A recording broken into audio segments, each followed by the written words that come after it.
Good evening, everyone. I hope you all had a good Wednesday. I know I did. Good evening, good evening. How many are you are ready to get into another good chapter? I sure am.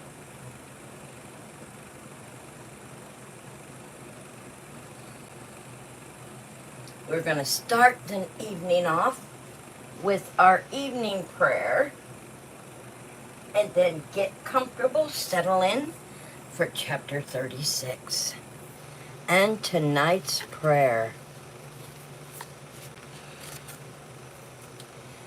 She is clothed in strength and dignity, and she laughs without fear of the future. Proverbs 31:25. She is clothed in strength and dignity, and she laughs without fear of the future. How awesome is that, you all? That is beautiful.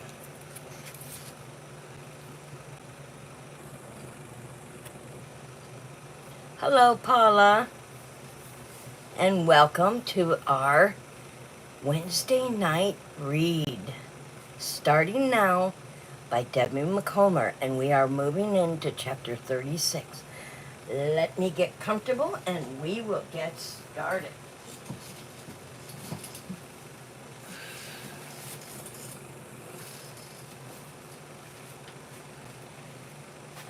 I cannot wait to see what tonight holds.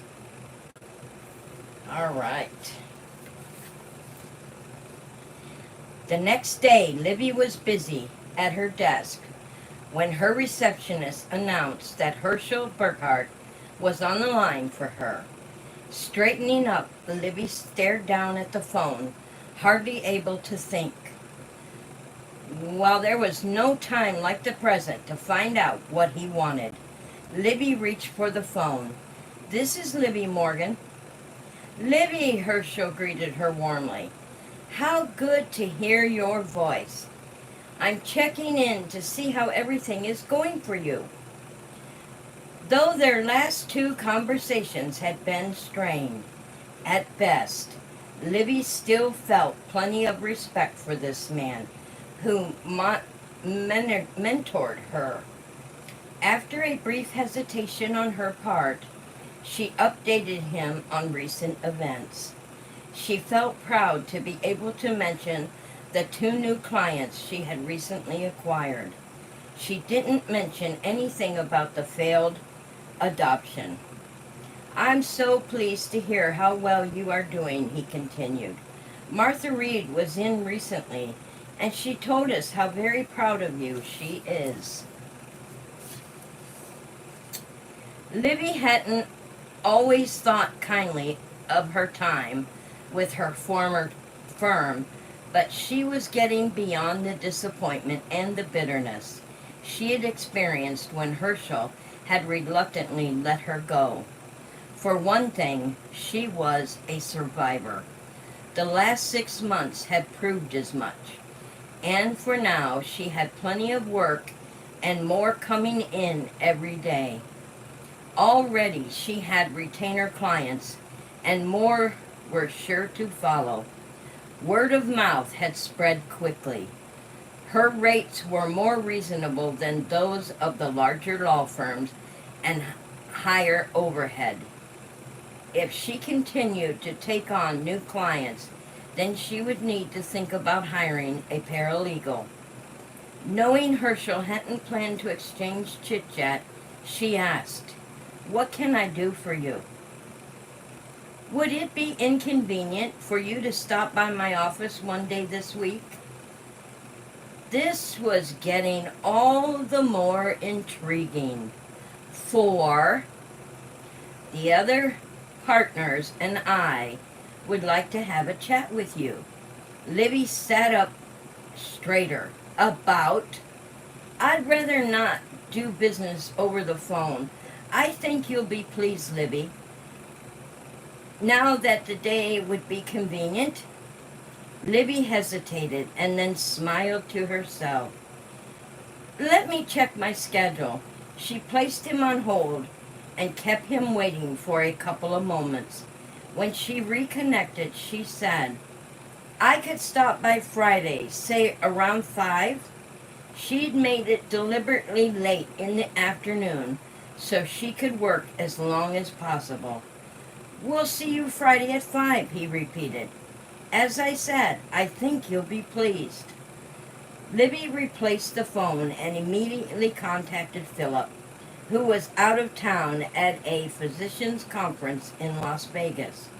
Unable to reach him directly, she left him a message on his cell phone. Next, she sent Robin a text. 30 minutes later, Robin texted her back and suggested they meet for a glass of wine. Libby agreed to meet her that afternoon. Robin came back with a location and time. 3 hours later, the two of them sat sipping Merlot in a wine bar off 4th Avenue near Libby's office. I think he wants to offer me my old job back, she mused aloud, holding the wine glass by the stem, resisting the urge to twirl it as her mind buzzed with possibilities. Clearly he needs you for something, Robin muttered, tapping her fingers, while her eyes narrowed suspiciously. But why? The answer is obvious, Robin said, relaxing against the bar stool. Mrs. Reed, would you go back? This was the same question Libby had been asking herself since Herschel's call. The very same question Philip had posed in a text message he had sent in response to her voicemail. Would she go back? The truth is, I don't know, Libby admitted. She held the stem of the wine glass with both hands, as if she needed the goblet to center her. You'll go back, Robin said decisively. Really? And what makes you think that?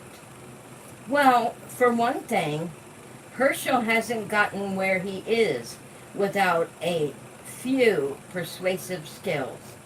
From what you've told me, he's always been fond of you in a fatherly sort of way. Also, I suspect Mrs. Reed is still unhappy. Libby had more or less was able to her partners that nothing would satisfy the older woman unless she worked with you. Do you think they might offer me a partnership?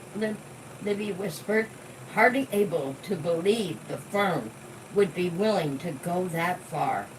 Robin sipped her wine, her look pensive. They might. It depends.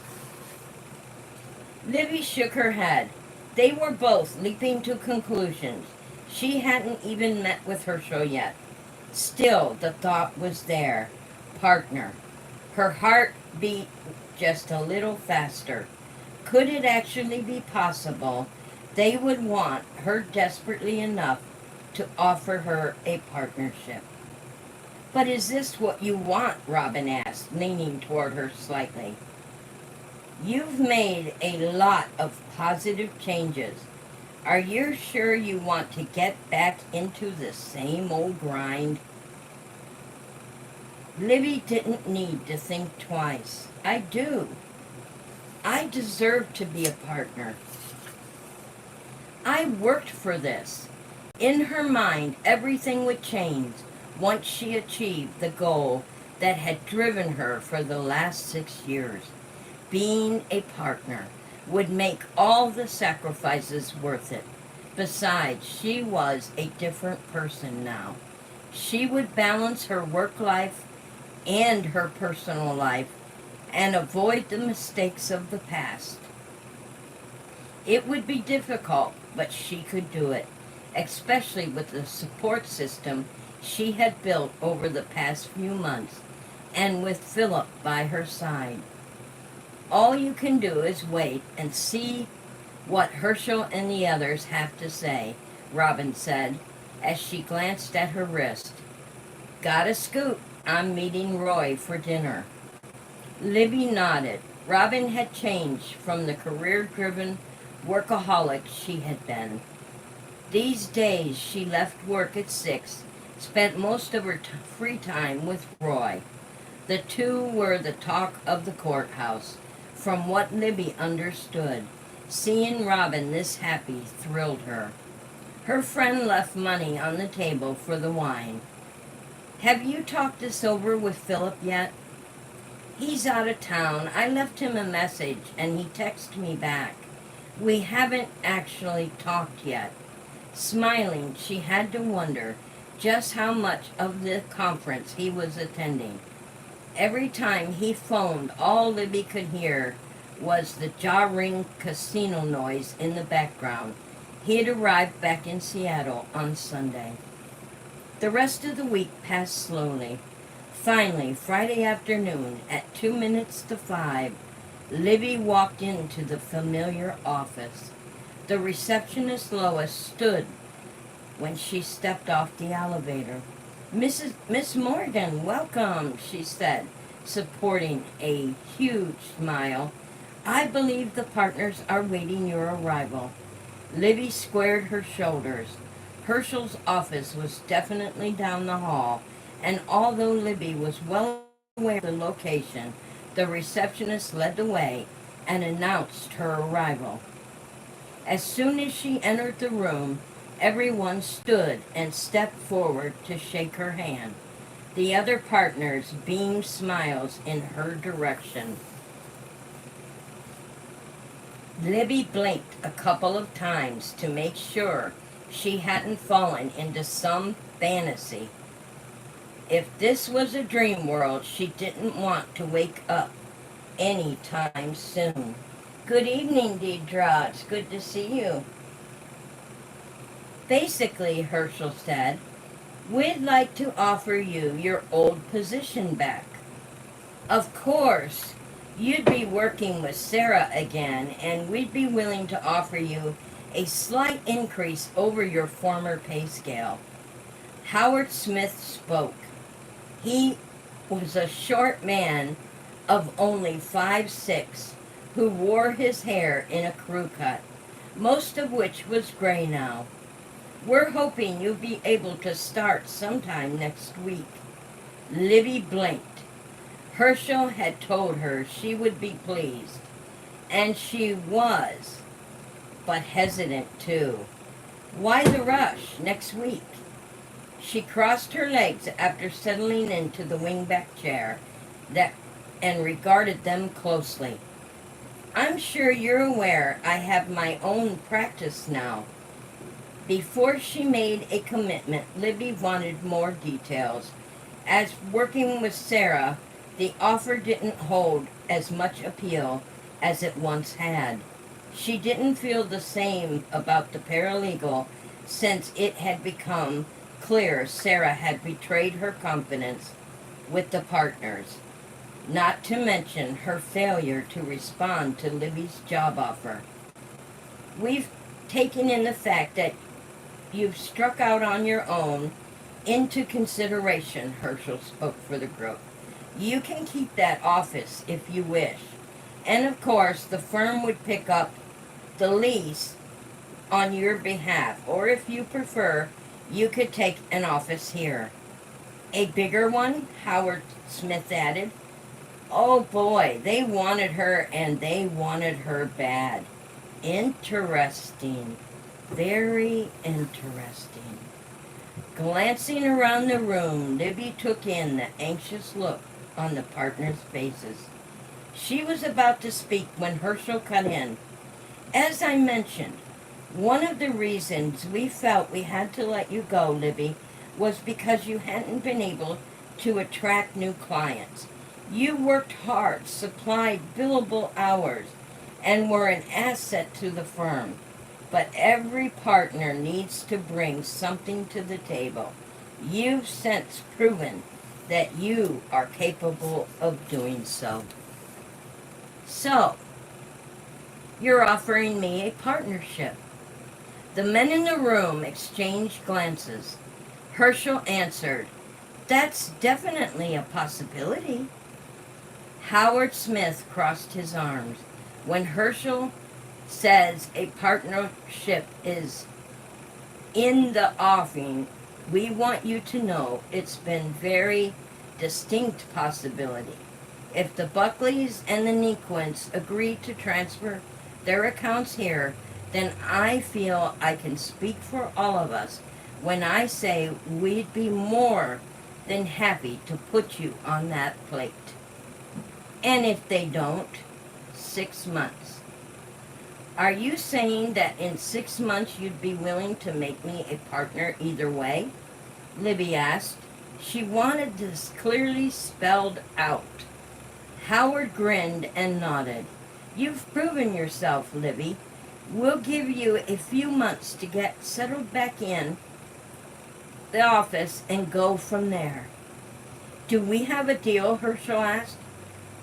I want to consider your offer over the weekend. She already knew what she was planning to do, but she wanted to talk to Philip first, and Robin, and she didn't want to appear overly eager. Of course, of course.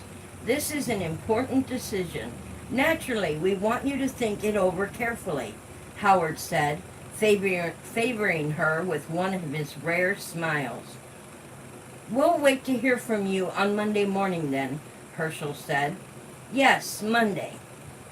Livy rose out of the chair. One thing, she said, as an afterthought. Yes. I would like a new paralegal.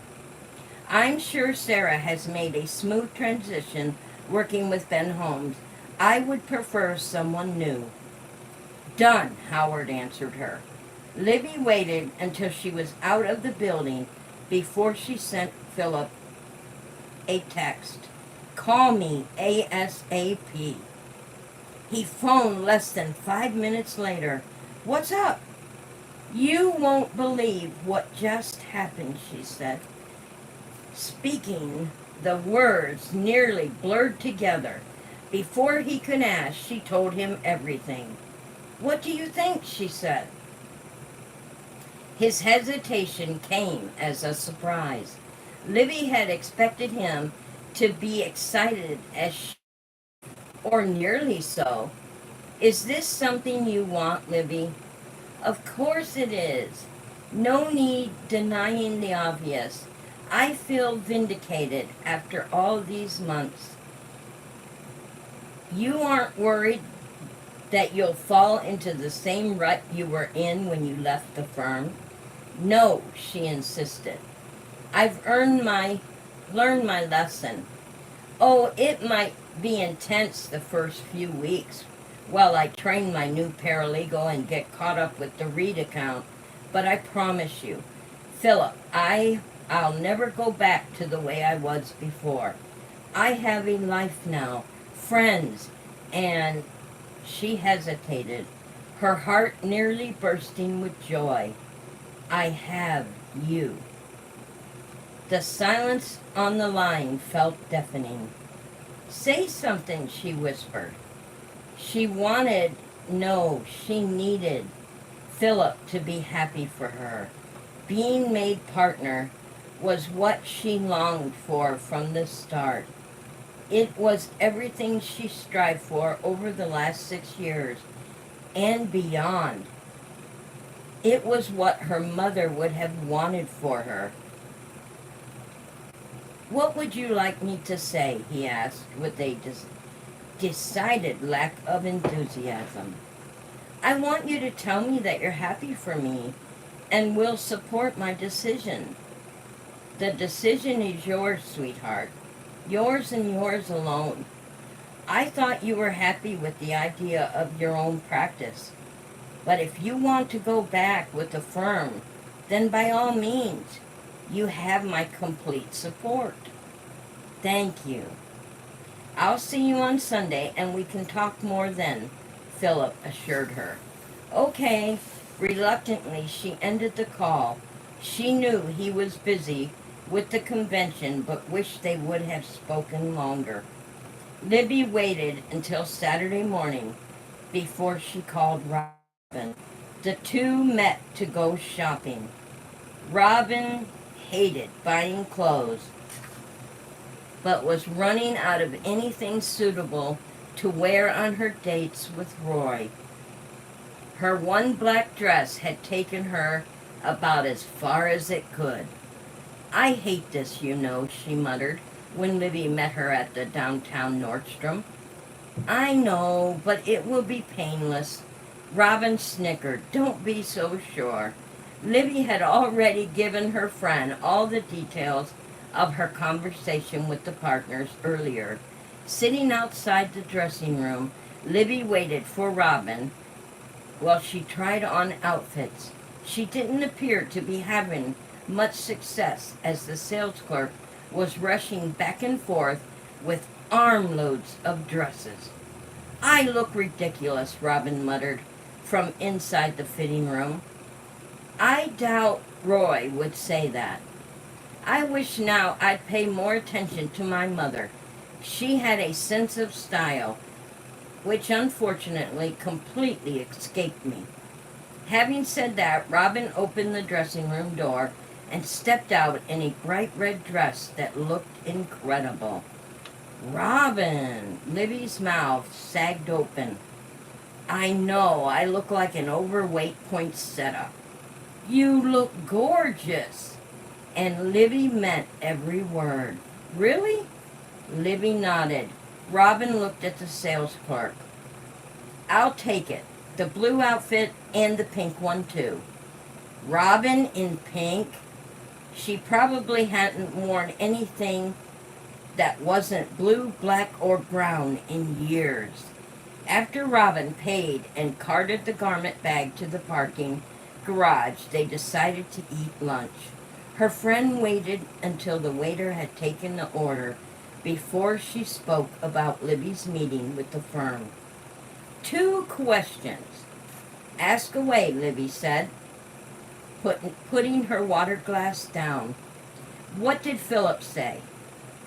Libby slowly released her breath. She was having a difficult time reading his reaction. He had been encouraging, but not overly so. She sensed that he would rather she moved ahead with her own practice instead of returning to the firm, but he hadn't said so. He told me he would support my decision. He knows how important this is to me. I don't think he wanted to say anything to persuade me one way or the other. Besides, they offered me a terrific package, and he knows I've practically gone through my entire savings. I need this. My bank account needs this. Robin frowned as she reached for the roll from the middle of the table, as if to say she knew this was about more than the money. The waiter appeared with their salads. She waited until he turned away before asking her second question. Did you contact Martha Reed? Libby smiled gleefully. She had been waiting all afternoon to share this news. I did, and I explained that Herschel had asked me to rejoin the firm, and Mrs. Reed told me that it shouldn't come at any surprise. Robin set the butter roll aside. The sweet old lady decided to pull her account once and for all if you weren't the one working on it, didn't she? Bullseye, Libby said. Mrs. Reed told Herschel that upon reflection, her word, not mine, that upon reflection, her rapport with me overweighed her history with the firm, and their offer up to cap the fees. Robin clapped her hands. I love it. So they are about to lose her. Libby was ready to burst with a deep sense of self-righteousness. It was exactly the ammunition Herschel needed to convince the other partners they needed me. I still don't know that her children would have been comfortable with her bringing the estate part of her business to me, but it was definitely a concern. It didn't hurt that Libby had clients she could potentially be bringing into the firm, too. Another question, Robin said. That's 3. It's important. Robin had gone quite sober, which surprised Libby. Libby sat up a little straighter and gestured toward her friend. Ask away. Robin looked her straight in the eye. Are you sure?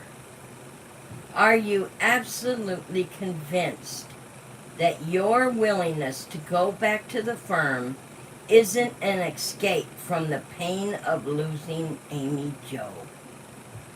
A rush of fresh, hot pain shot to the surface, and emotion clogged Libby's throat. She waited until it passed before she answered, waited until she was sure she could trust her voice. I don't know. But what I do know is that this is the opportunity of a lifetime, and I'm grabbing hold of it with both hands. This is my chance to vindicate myself. Then go for it, Robin advised. Give it everything you've got. That's exactly what I intend to do, Libby said. Later that afternoon, exhausted from shopping, Libby sat in her condo watching the sunset. Philip would be back from Vegas the next afternoon. He planned to come over as soon as he landed. In mulling over his response to her news, she reached an insight. While Philip might be unwilling to share his feelings, she could pretty much guess his thoughts on the matter. He was afraid of what would happen to them as a couple if she returned to the firm. With her own practice, the only person she had to compete with was herself. At the firm, there would be the partners who would be constantly looking over her shoulder, critiquing her performances, and her ability to bring in new clients. What Philip didn't understand was that he didn't need to worry. She wouldn't allow anything to come between the two of them. She wouldn't fall victim to that treadmill mentally again. She found her life and was determined not to repeat past mistakes. As she headed for the bed that night, Libby paused to look into the nursery. The room was empty now. The Armstrongs had come over and collected all the furniture. They had been grateful and appreciative. Libby stared at the empty space for a long time. Then, with a lump in her throat, she bounced her closed fist against the wall and turned off the light. And that takes us to chapter 37. Oh my goodness, no, I didn't see that coming either. If it was me, I wouldn't trust the partners, only because they let her go so quickly. I wouldn't trust them, but it seems that Libby made her position clear, what she wanted. She's willing to get it. So we will see what happens in chapter 37. I want you all to have a wonderful, wonderful evening and sweet dreams. And I will see you next week. Same place, 9 p.m. Central Standard Time. And we will delve in to chapter 37. Let's see how this book is going to end. Good night, everyone.